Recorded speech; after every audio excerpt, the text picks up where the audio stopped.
Want to shop Walmart Black Friday deals first? Walmart Plus members get early access to our hottest deals. Join now and get 50% off a 1-year annual membership. Shop Black Friday deals first with Walmart Plus. See terms at walmartplus.com. Time to move?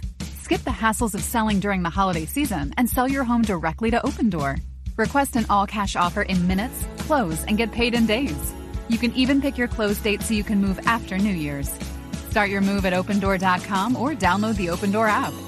Opendoor is represented by Opendoor Brokerage Inc., license 02061130 in California, and Opendoor Brokerage LLC in its other markets. Terms and conditions apply. This year, Santa's bringing the power of Energizer into his workshop. Whoa, the Energizer Bunny's got so much power. Wait, he's powered up all the toys. I think that means we're done for the year. I love this bunny. He's the hardest working helper the North Pole has ever seen. And he wants all your gifts to have the power of the #1 longest lasting AA battery. So this holiday season, stock up on Santa's and the elves' favorite battery, Energizer Ultimate Lithium.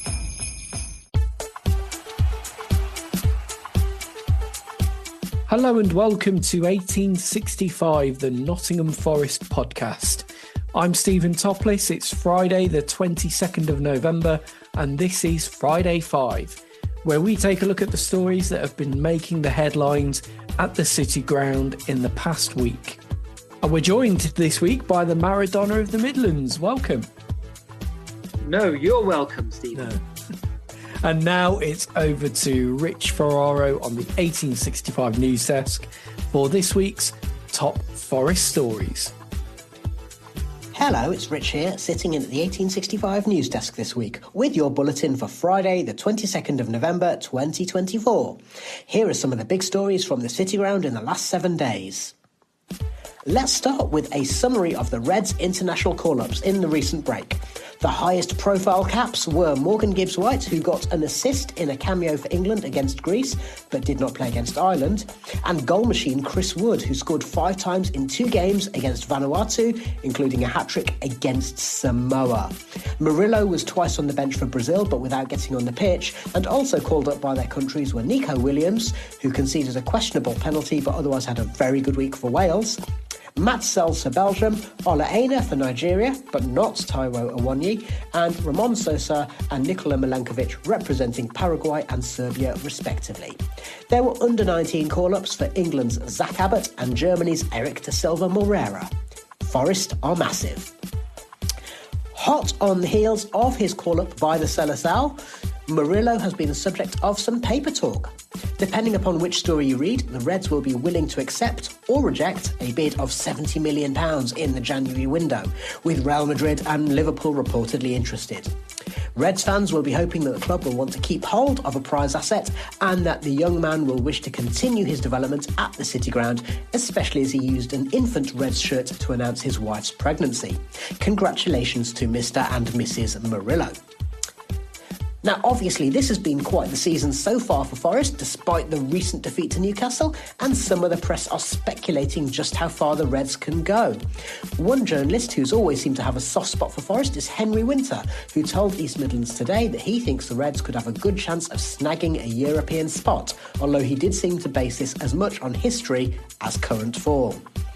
As the Reds return to action against Arsenal this weekend, Nuno has reported that a few players are being monitored for knocks. Ramon Sosa is still to return from international duty. And of course, we're still missing Danilo and Ibrahim Sangare through injury. The gaffer also commented on the Reds' improvement from set pieces and set out the expectations that the team maintain their approach and have total commitments to do things right. The weekend's game will surely provide a good litmus test for how the Reds might fare over the next few weeks. Moving on, more on the situation surrounding Nottingham Forest owner Evangelos Marinakis and his business, political and footballing interests in Greece. A few weeks ago, we shared a report that Mr. Marinakis is embroiled in legal disputes alleging financial impropriety, accusations of drug trafficking and oil smuggling. Misdemeanor charges have now been levelled against club executives at Olympiakos, including Marinakis, leading to the following statement by the club. This latest development, widely anticipated for weeks, fueled by specific political and business interests, is yet another attempt to blackmail Olympiakos FC, aiming to undermine both the Olympiakos family and its president. It continued, even the most naive observer can see the timing of these actions is far from coincidental. This orchestrated manoeuvre bears clear political motives, shamefully weaponising the judiciary system. The president of Olympiakos FC and the Olympiakos family stand with a clear conscience. They cannot be intimidated and will not back down.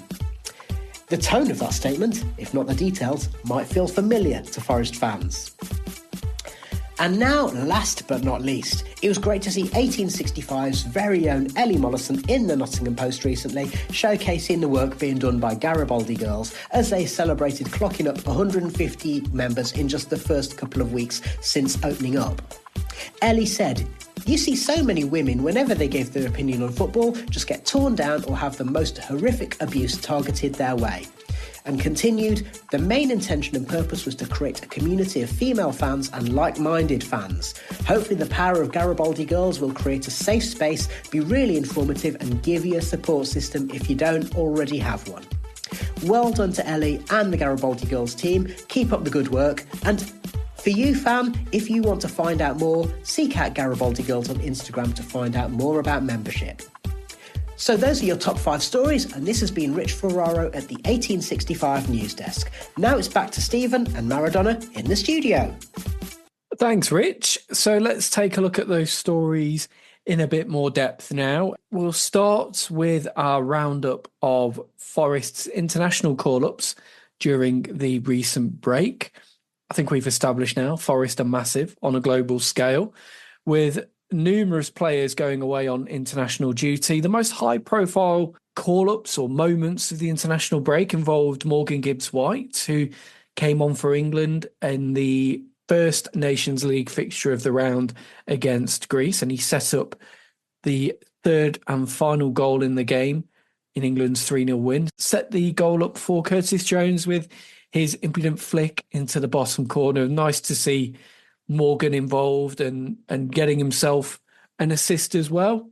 Won't do his international chances any harm. He didn't play against Ireland, however, so it remains to be seen what his international future looks like, but certainly that assist won't have done him any harm.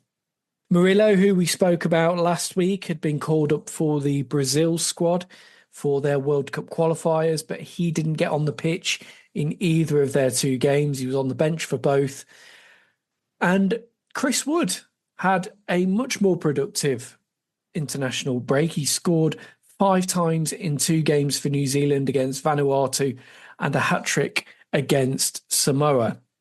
A quick reflect on those, Maradona. Good to see Forest players involved and doing good things for their countries. Yes, it is. It's good for the prestige of the club and the morale within the club, and also outside of the club for the fans. It sort of makes you feel proud to be a Forest fan again. I remember all those years back when England had a tour of Australia and New Zealand, and virtually half the England team was Forest players. And it's just memories going back to like World Cups and things, just having players playing for Norway and Netherlands and teams like that during the past. It makes you proud to be a Forest fan, and you look out for their teams and you hope they do well. Good to see Morgan sort of making a positive contribution again. I'm not sure why he didn't really get a start against Ireland. I thought that was maybe an ideal opportunity, but I think he's up against it to get more caps because it seems to be Jude Bellingham's spot, more or less. And then if he's not fit, I'm guessing it goes down to Phil Foden and Cole Palmer. So there's a lot of traffic, as they say these days, for Morgan to get past to get a starting regular place for England. But he has a brilliant bit of skill and set up the goal for England there that night. And yeah, it was good to see him. And be a bit disappointed he didn't come on against Ireland, but maybe it's because he's still recovering from that injury. Maybe he's still feeling that a little bit. We don't know.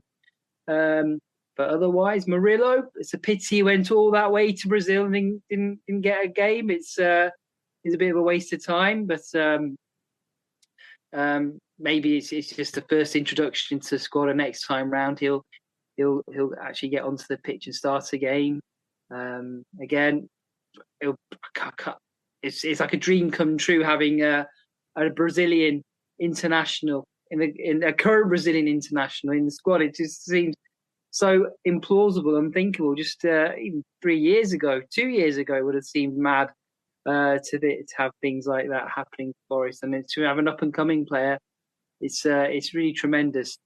I suppose the most pleased person over the international break would have been Chris Wood, who scored another hatful of goals, albeit against weaker opposition. But it makes travelling all that way across the world worthwhile for him, I guess, and hopefully he can bring that form back into the Premier League again and start scoring here again too. And also worth mentioning, Nico Williams played for Wales as they drew against Turkey and then beat Iceland 4-1 in their Nations League matches this week. Matt Sells was in action for Belgium. Ola Aina was in action for Nigeria, but not Taiwo Awoniyi. And Ramon Sosa and Nikola Milenkovic were both in action for Paraguay and Serbia, respectively. We also had the under-19 call-ups for Zach Abbott and Eric da Silva Moreira for England and Germany, respectively. So good to see Forest's youth players as well getting an opportunity with their respective international sides, and that hopefully will mean that we see a bit more of them as they progress over the coming seasons. So we spoke about Murillo in the international roundup there. The next story is all about him, and he has been linked with moves to Liverpool and Real Madrid. The defender has been the subject of a few stories this week involving a potential transfer to Anfield or potentially the Bernabeu and the home of the European champions. It's reported that it would cost up to £70 million to lure Murillo away from the City ground in the January transfer window. And when you look at the level of clubs involved, the likes of Liverpool, Real Madrid, it just shows you the potential talent that Forest have got on their hands. We all know how talented Murillo is. We've watched him week in, week out now for the best part of 2 seasons. We want to keep hold of him. The fans want to keep hold of him. I'm sure the club do as well. But this is really Maradona, a symptom of Forest being in the Premier League and having really good talents like this. They could potentially get snapped up by these big European sides, and Murillo is no different, is he? No, he's not. Although I'm a little bit heartened by the fact that the reports always seem to be from not the most reputable sources. It's always like some sort of website, Football Insider or something, or Team Talk. Somebody like that's coming. It's never the Times or the Athletic. You're saying there's a £70 million bid being lined up. What I've always thought, last year or so about Murillo is that his value to us is more than another club will be willing to pay. It's a bit like the Wilf Zaha situation at Crystal Palace. He was worth to them £70 million a year because he basically ensured that they'd stay in the Premier League and they'd pick up the TV money for another season. But that value didn't translate to any other clubs. Some of the bigger clubs that were linked to him in those days, like Arsenal's or Tottenham's or who have you, they would probably only want to spend about 40 to £50 million. So there's always that gap in transfer fees between what he's worth to the buying club and what he's worth to the selling club. And I always feel Murillo's a bit like that for us as well. Having said that, his performances this season have taken a step up. And so now, whereas he was being linked to the sort of £40 million moves last year, I thought that's unrealistic. Nobody's going to pay that. I can see them paying £40 million for him now. But I think his value has proportionately increased to Forest now. So it probably would take a £70 million bid to prize him away from Forest. But again, same as last season, I can't see anybody at this stage quite taking that sort of gamble on a defender. With finances the way they are now, with the financial rules, it's a lot of money to put on one player, especially in a defensive position. But I think if that sort of money did come in this January, we'd obviously have to sell him, but I don't see one coming. Maybe in the summer, yes, but not in January. I think he's here for the season at least. And for a potential fee of £70 million, you are expecting for that kind of outlay to have the finished product, aren't you, really? Which Murillo, for all of his strengths and all of his qualities, isn't that player yet. He's only 22. He's had 2 or 3 years of senior football under his belt. There's still a long way for him to go. And I do wonder if these reports and the fee mentioned is a bit wide of the mark. To caveat that, though, he has just been called up to the Brazil side, which, granted, he hasn't played in this international break, but the fact he is in the squad and he is clearly liked by the staff associated with the Brazil side, that potentially could have put a couple of £1 million on top of his asking fee already, and I think that would be justified. Yeah, I think so, and I think the call-up was influenced slightly by, I think there's been a clamour in Brazil just through the TV coverage of people watching him play for Forest on TV and being impressed by his performance and impressed by how much people in this country are impressed by him. So I think there's sort of a popular swell of support for him in Brazil, and it was a slightly political decision to bring him up as well as his playing ability. But yeah, if you think he can't, if he's got to go to someone like Real Madrid, he's got to be better than the players they've got there to supplant them in the team. And having, there's probably many players across Europe who are similar sort of quality as him. We're just not used to seeing somebody as good as that playing at Forest. So his performances and his value sort of increase commensurately. I mean, just the fact that Milenkovic has come in and being the sort of stronger partner, I mean, he only cost us £12 million or so, shows that there must be other defenders around Europe who are playing on that sort of level as well. And just because we see Murillo every week, we think he's obviously worth every penny, but other clubs will have to sort of weigh it up against, we can get a more seasoned player at X amount. Murillo's going to cost Y amount. Is it worth doing? So I'm hopeful that he's going to be here at least this season. And I think if we can sneak European football, I think we'll be seeing him here next season as well. And on the subject of European football, one of the top journalists in the country is tipping Forest to potentially get into a European spot this season. Henry Winter, who this week was speaking on East Midlands Today about Forest, he thinks the Reds have got as good a chance as anyone of snagging a European place. Although when you listen back to what he was saying, a lot of it was based on the fact that Forest have won the European Cup twice before, and that Forest, one time in their history, were regular appearance makers in international competition, or European competitions, I should say. So, yeah, he didn't really say anything in terms of why this particular Forest team can get into Europe. But nevertheless, when you've got Henry Winter talking about you in such glowing terms, does that get you excited and pleased with what Forest have done so far?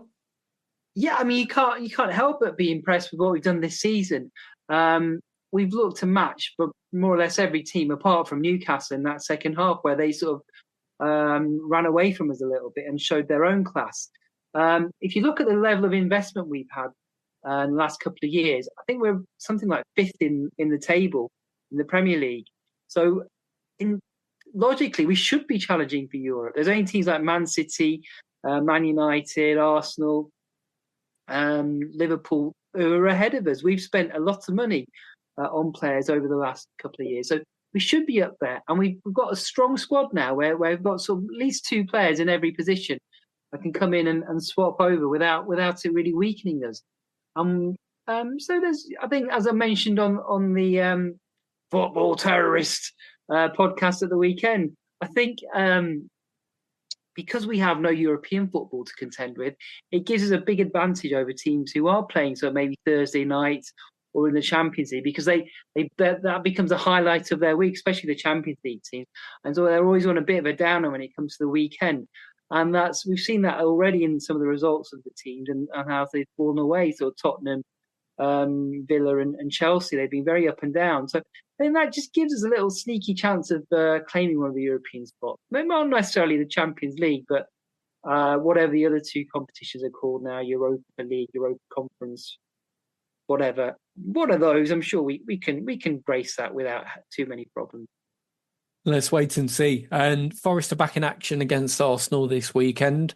Nuno has stated in his pre-match press conference that there's a couple of players who are being monitored for knocks. Ramon Sosa is still to return from international duty, and Danilo and Ibrahim Sangare are long-term absentees through injury, so they will, of course, not be playing. Nuno also mentioned Forest's improvement from set pieces and wants to make sure that the team have total commitment to do things right in their approach. This game at the weekend will be a really good test for how Forest will get on over the next couple of weeks. The Newcastle game before the international break was a bit of a marker of where Forest are and could be come the end of the season. Arsenal away is a different kettle of fish because they are going for the title. They're as good as it gets in the Premier League. And as we've seen on the previous occasions Forest have been there in recent seasons, it's extremely difficult to get anything at the Emirates.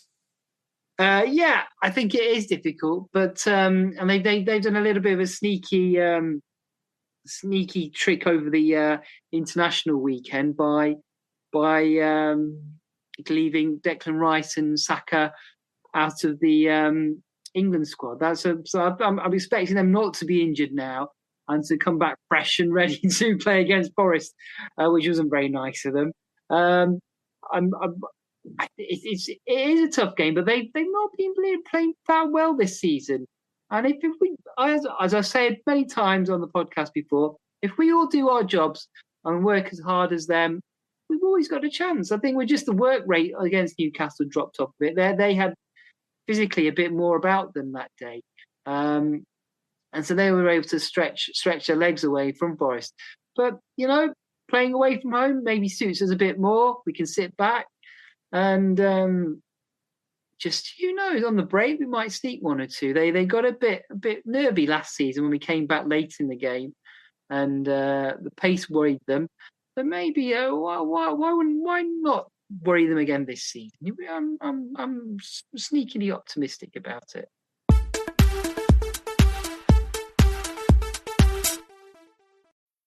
Give sport with gifts from Nike. From the retro Vomero 5 sneaker designed with Zoom Air cushioning to fleece engineered with lightweight warmth and next-level comfort, we have the perfect gift for any athlete on your list. Shop now at your nearest Nike store. You're listening to 1865, the Nottingham Forest podcast. Welcome back to this week's Friday 5. It's Friday the 22nd of November. It's Steven Toplis here with the Maradona of the Midlands, and we're going to pick up with the remainder of this week's Forest top 5 stories. And yet again, we are talking about Forest owner Evangelos Marinakis. Now, a couple of weeks ago, we shared the report that the Forest owner was involved in legal disputes around financial impropriety, accusations of drug trafficking and oil smuggling. Misdemeanor charges have now been put against club executives at Olympiacos, including Marinakis. They've brought a statement out as well, saying that this is another attempt to blackmail Olympiacos and try to undermine both the Olympiacos family and its president. Is this something to be concerned about, or is it just a bit of mudslinging in Greece, which seems to be par for the course over there? Yeah, I don't really know. I mean, we don't really know the full story, do we, over here? If it was happening here, you'd say, well, where there's smoke, there's fire. There must be some basis, some evidence why they're being charged with all these things. But there does seem to be sort of that element of soap opera about Greek football and underhand tactics to undermine each other's clubs and just the organisations in general, just in working life, in business and what have you. It's a very different sort of culture to here, so it's hard to know exactly what's going on. And these, what Marinakis always says is these allegations have sort of plagued him for years, or however long he's been at Forest. There's always been these allegations. But whatever he always says is, I've never been found guilty of anything. Nothing's ever been proven in a court of law. So you have to give him the benefit of the doubt and say maybe it is just part of the culture where these things are done to disrupt them. Maybe there is jealousy. I don't know. We don't know too much about it, and I don't want to get into any legal trouble. The statement is typically bullish. It says the president, this is an excerpt from it, the president of Olympiacos FC and the Olympiacos family stand with a clear conscience. They cannot be intimidated and will not back down. I think it's fair to say we know who might have been behind the phrasing of that statement. I won't draw the podcast into libel waters, but these stories don't go away, do they? And it seems to be par for the course in Greek football that as much as the teams go out and play on the field every week there seems to be something going on off the field as well. Yeah, I mean, all we can sort of draw conclusions from is the time at Forest and the behaviour at Forest. And all we can say is that there have been sort of actions that have happened here and activities which draw criticism and draw the attention of authorities. You know, not necessarily anything particularly serious, like just things like that. The Goodison Park tweet, going to the players' tunnel, going on the pitch or the side of the pitch. I mean, none of these are sort of crimes against humanity, but they just all sort of jar with the normal culture of British football and just sort of grate on the authorities. And I think what we've sort of learnt about Marinakis is he likes to push the boundaries. He doesn't necessarily respect authority, and he likes to have his own way about things. So I can imagine he's doing similar things in Greece, and that's going to rub up the authorities there in the wrong way as well, and which brings sort of unwanted attention and scrutiny. And once people start examining you, they maybe find things not quite as they should be, and then things like these charges might appear. But yeah, nothing's been proven yet. So innocent until proven guilty. That's what they say, don't they? Indeed. And our final story involves 1865's very own Ellie Mollison. She was featured in the Nottingham Post this week, talking about the great work that Garibaldi Girls have done and are doing. They've clocked up 150 members in just the first couple of weeks since they opened up. And it's a great start by the Garibaldi Girls, and you can see already the appetite that's there for a group such as this one in the Forest fan space. And congratulations to Ellie for helping to make this happen. It's really good to see already that it's proving to be a popular place for female fans to go and sign up and help to create a safe space for female Forest fans. Yes, it's, as I often say, it's a pity that something like this is needed, because in an ideal world they shouldn't require a safe space to go and to be a Forest fan. But then it's not an ideal world, and there is one. And I know Ellie's worked incredibly hard on it over the past couple of years, and she's really promoted it well and pushed it and really done her best to try and make this a viable enterprise and give that sort of platform and voice to female Forest fans, because I'm happy to admit it, I would have been 20 years ago as incredulous as anybody else who talked about women in football. It just seemed a very odd concept many years ago, but now I think as a sign of the changing times, it seems very normal to talk about women in football, and women's football has become the norm. Last weekend was the big weekend for the WSL, and there were packed stadiums up and down the country on mainstream channels showing the matches. And the thing was, people weren't commenting on it about being strange. It was just the norm. And so that's a sign of progress. And slowly, is catching up with the men's game in terms of prestige and coverage. And that can only be a good thing for the clubs. It brings in extra revenue for a team like Forest, and extra advertising and all those sort of things, which will help the organisation as a whole to keep on continuing the good work on the pitch and off the pitch too.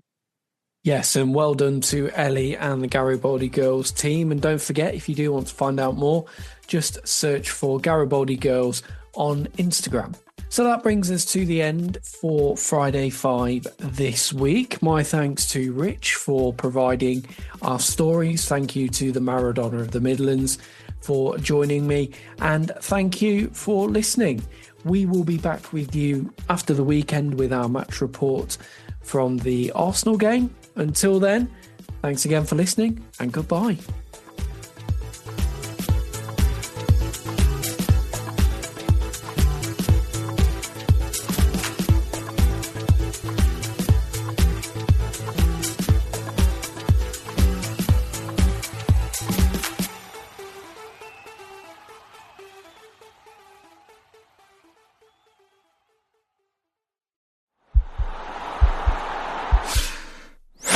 This podcast is part of the Sports Social Podcast Network.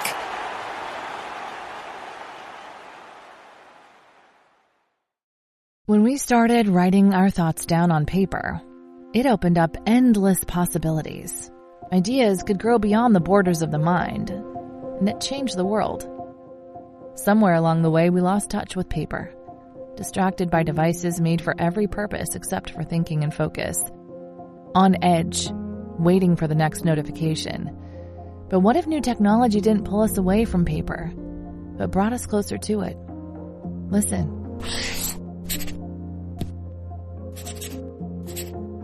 That's not paper. It's the sound of the new Remarkable Paper Pro, rewriting the future. A paper tablet with a true color ink display, gentle reading light, and unheard of tactility. With digital features for taking notes, thinking, and organizing, without any distractions. Paper is about to change the world again. Get your paper tablet at remarkable.com today.